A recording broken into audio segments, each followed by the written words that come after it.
Have you ever looked at someone else's life and quietly thought, why don't I have what they have?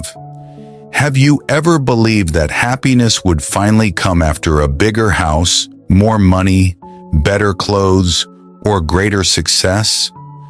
Many people spend their whole lives chasing what they don't have while forgetting the beautiful things they already hold in their hands. But what if the secret to a peaceful and joyful life is not getting more, but learning to truly value what you already have? Stay with me, because today's timeless story may completely change the way you look at your own life. My name is Jofa, and today I want to share a timeless story about gratitude, contentment, and the true meaning of happiness. Listen carefully until the end, because one simple lesson from this story might stay with you for the rest of your life. Long ago, in a quiet village surrounded by green hills, there lived a young farmer named Noah. He was strong, hardworking, and honest. Every morning before sunrise, he worked in his small field. He grew wheat, vegetables, and a few fruit trees. His little house was simple, but it was clean and full of warmth.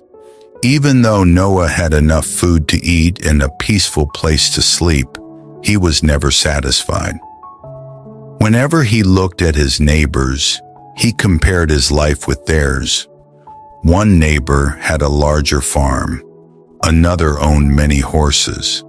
A merchant in the village wore expensive clothes and traveled to big cities. Every day Noah said to himself, "If only I had what they have, I would finally be happy." As time passed, his heart became heavier. He stopped enjoying the songs of birds. He no longer noticed the beautiful sunrise. Even family dinners became silent because his mind was always filled with what he was missing.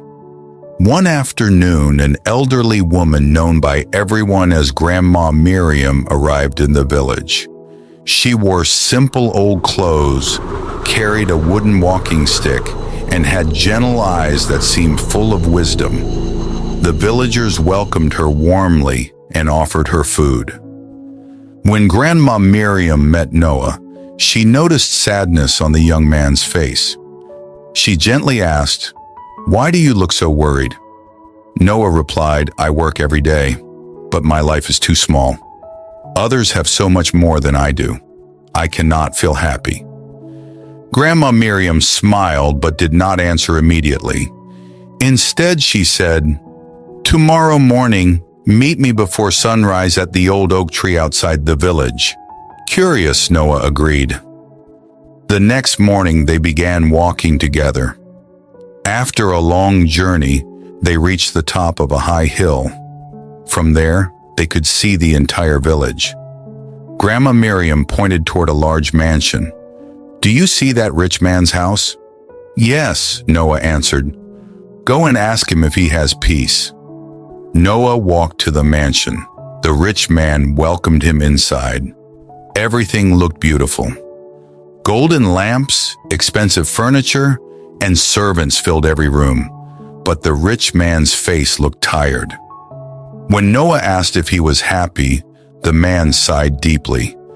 "I worry every night that someone will steal my wealth. I trust no one. I cannot remember the last time I slept peacefully." Noah thanked him and left. Then Grandma Miriam pointed toward another house where a successful merchant lived. Again Noah visited. The merchant had many boxes filled with gold and silver. But while talking, he admitted, "I spend my whole life traveling for business. My children have grown up without me. They hardly know who I am." Noah quietly walked away. Finally, Grandma Miriam led him to a tiny cottage on the edge of the forest. An old couple lived there. Their house was much smaller than Noah's own home. They owned almost nothing. Still, they laughed together while sharing a simple bowl of soup. When Noah asked how they stayed so cheerful, the old woman smiled.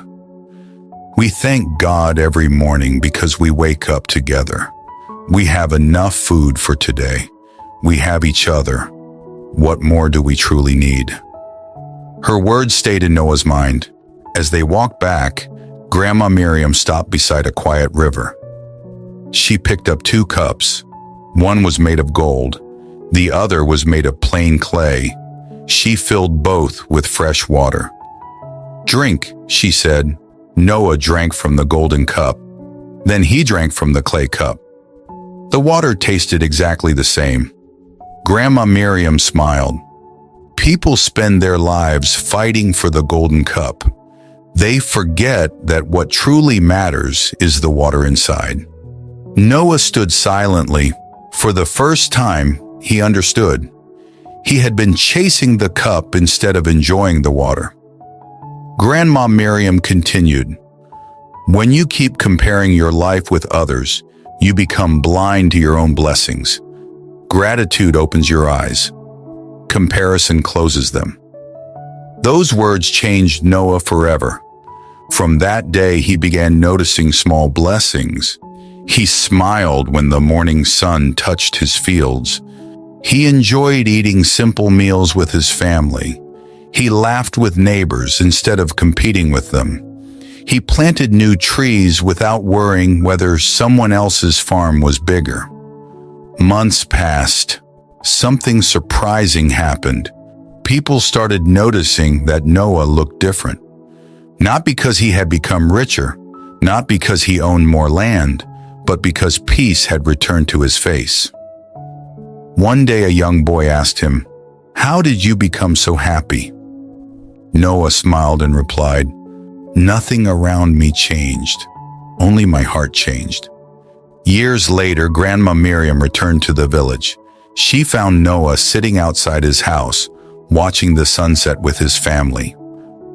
She asked, "Have you found what you were looking for?"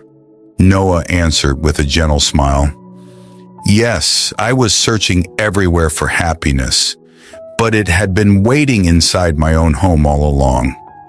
Grandma Miriam nodded. The richest person is not the one who owns the most.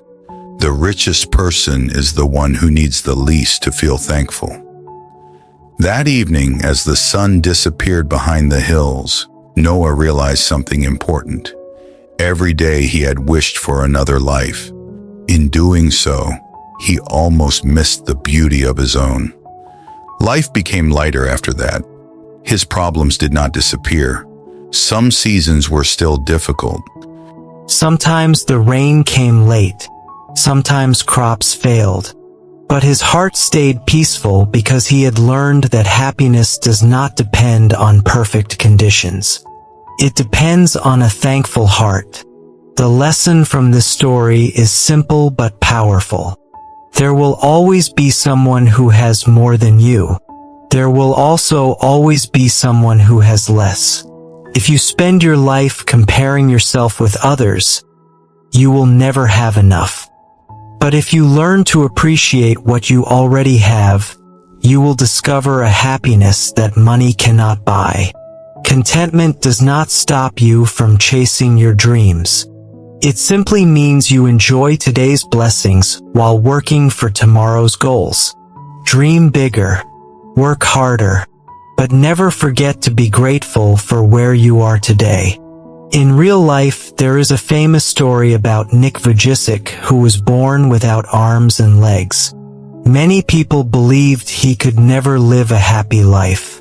Yet instead of focusing on what he did not have, he focused on what he could still do. Today, he inspires millions of people around the world. His happiness did not come from having a perfect body. It came from accepting his life, being thankful, and choosing hope every single day. His story reminds us that true happiness begins inside us, not around us. If this story touched your heart and reminded you to appreciate the blessings already in your life, then don't forget to subscribe to this channel. Every week, we share timeless stories that inspire, encourage, and help you become a better version of yourself. Now I have one question for you. What is one blessing in your life that you often forget to be thankful for? Share your answer in the comments. I would love to read it.